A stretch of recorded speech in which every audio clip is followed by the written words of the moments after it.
নমস্কার, লাইফ ইন্ডুয়ার্সের আরও একটি ব্লগে তোমাদের সবাইকে স্বাগত জানাচ্ছি। আমরা সকাল সকাল বেরিয়ে পড়েছি বাবাইকে নিয়ে ওর স্কুলের উদ্দেশ্যে। আজ 25শে আগস্ট, আজ থেকে বাবাইয়ের হাফ ইয়ারলি এক্সাম শুরু। তাই মনে হলো যে প্রথম দিন ওকে একটু দিয়ে আসি, তাই বাবা মা দুজনেই চলে এসেছি ছেলের সাথে। ওকে নিয়ে যাব, কিন্তু ওদের নোটিশ এসেছিল যে প্যারেন্টসদের কোনো মেন গেটের ভেতরে ঢুকতে দেবে না। তো বাবাকে দাঁড় করালো। বাবা ওর ব্যাগ নিয়ে যাচ্ছিল, না নিজেই নেবে। হয়তো বা স্কুলে এলে সবার মধ্যে একটু অ্যাটেনশন চলেই আসে যে আমার ব্যাগটাকে আমাকেই বহন করতে হবে। তো কিছুটা দূরে গাড়ি দাঁড় করিয়েছি এবং ওকে মেন গেটের ভেতরে ঢুকিয়ে দিয়ে আমরা চলে আসবো। ভেতরে তো ঢুকতে দেবে না। তো ফেরার সময় ভেবেছি কী নেবো, বা সব কিছু এমনি তো আছে, মাছ টাছ সবই বাড়িতে আছে। তো ফেরার সময় একটু ওর জন্য লাল আঙ্গুর আর একটু আপেল নিয়ে এসেছি। তো যেহেতু বাবাই লাল আঙ্গুরটা খুব বেশি পছন্দ করে, তো এগুলোই নিয়ে এসেছিলাম। আর অ্যাপেল দিয়ে হয়তো বা আমি অ্যাপেল পাই বানাবো। এমনি সময় যখন স্কুল থাকে তখন তো ওকে লাঞ্চে একটা করে আপেল আমি দিয়েই দেই খাবার জন্য। ও আপেলটা খায়, কোনো ঝামেলা করে না, বেশ সুন্দর খেয়ে নেয় দাঁত দিয়ে কামড়ে।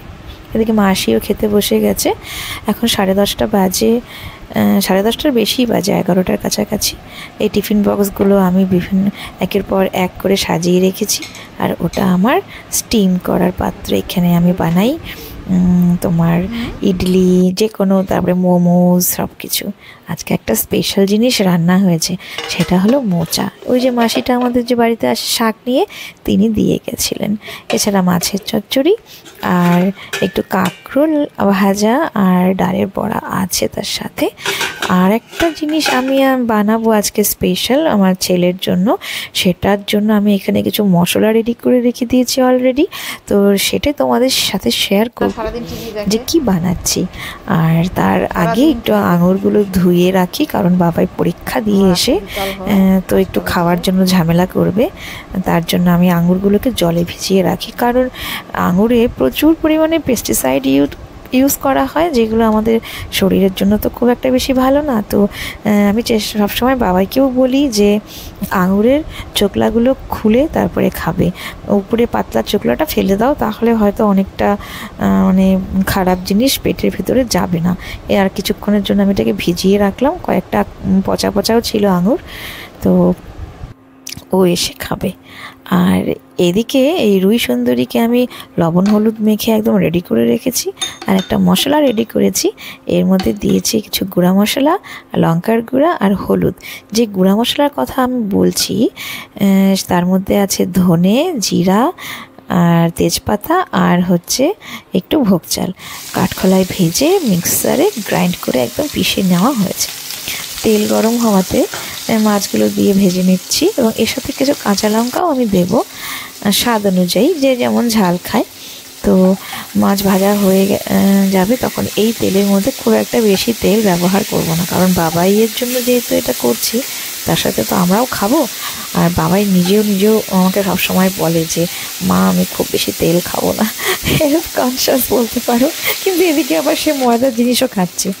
তো যেহেতু কাঁচা লঙ্কা দিয়ে করবো, কাঁচা লঙ্কা বেটে দিইনি। তুমি এটাকে বাটা মশলা দিয়েও করতে পারো, যেমন আদা জিরা লঙ্কা বেটে নিলে ওটা একটা আলাদা রকমের স্বাদ হয়। আর ও এর মধ্যে কোনো আলু দিতে দেবে না, কিচ্ছু দিতে দেবে না, শুধুমাত্র সেই তেল কইয়ের মতো যে টেস্টটা, সেই টেস্টটা আসবে। রুই মাছে কি আর তেল কইয়ের টেস্ট আসে বলো? কিন্তু আমাকে ওই রকম করেই রান্না করতে হবে। তো একদিন রান্না করে আমি দিয়েছিলাম জাস্ট, তো খুব ভালো লেগেছিলো। তারপর থেকে আমাকে বলে যে মা তুমি ওইভাবেই রান্না করো। আর বাটা মশলা যেহেতু নেই, তো আমি একটু আদা গ্রেট করে দিয়ে দিলাম। তো তারপর একটু আদাটা ভাজা ভাজা হলে কাঁচা লঙ্কা আর এই যে মশলার পেস্ট, এটা আমি জল দিয়ে গুলে রেখেছি, এই মশলাটাকে দিয়ে দেবো এবং হালকা ভাজবো। স্বাদ অনুযায়ী লবণ দেব। আর এর মধ্যে একটু টমেটো সস আমি ব্যবহার করব, কারণ টমেটো সসটা দিলে আমার কেন যেন মনে হয় তরকারির স্বাদগুলো একটু অন্যরকম হয়। টমেটো সসটা স্বাদকে অনেকটাই এনহ্যান্স করে, এটা আমার ব্যক্তিগত মতামত। তোমরা হয়তো পছন্দ করো, অনেকে আবার এটা হয়তো বা পছন্দ করো না। তো যাদের পছন্দ তারা ব্যবহার করে দেখতেই পারো। আর এটা হয়ে গেলে পরে এর মধ্যে আমি একটু গরম জল দেব। গরম জল যদি না দিতে চাই ঠান্ডা জল দিলেও হবে। তো দিয়ে তারপরে মাছগুলো দিয়ে দেবো, হালকা ঢেকে দেবো, মাছগুলো সুসিদ্ধ হয়ে যাবে। এবং পরবর্তীতে তোমার যদি মনে হয় যে এর মধ্যে কিছু ধনেপাতা দিতে চাও তাহলে সেটাও দিতে পারো। এর মধ্যেই আমার রান্না শেষ হয়নি, কিন্তু বাবাই পরীক্ষা দিয়ে চলে এসছে। তো ও ফোনের জন্য ব্যতিব্যস্ত হয়ে উঠেছে। আমি বলছি দাঁড়া, তোকে একবারে ভাত খাইয়েই দেবো, তার জন্য একটু আমাকে সময় দে, বেশিক্ষণ লাগবে না, এই রান্নাটা এক্ষুনি হয়ে যাবে, আমি তো তোর জন্য এই রান্নাটা করছি। তো ঝোল ফুটে উঠেছে, আমি মাছগুলো এর মধ্যে দিয়ে দিলাম আর ঢেকে দেবো, ব্যাস রেডি।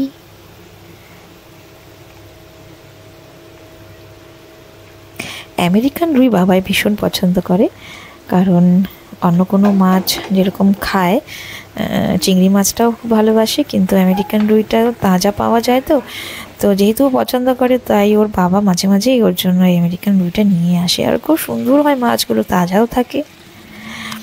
আর আমি এর মধ্যে সবার শেষে একটু ধনেপাতা দিয়ে দিয়েছিলাম। রেডি আমার ইলিশ মাছের তরকারি।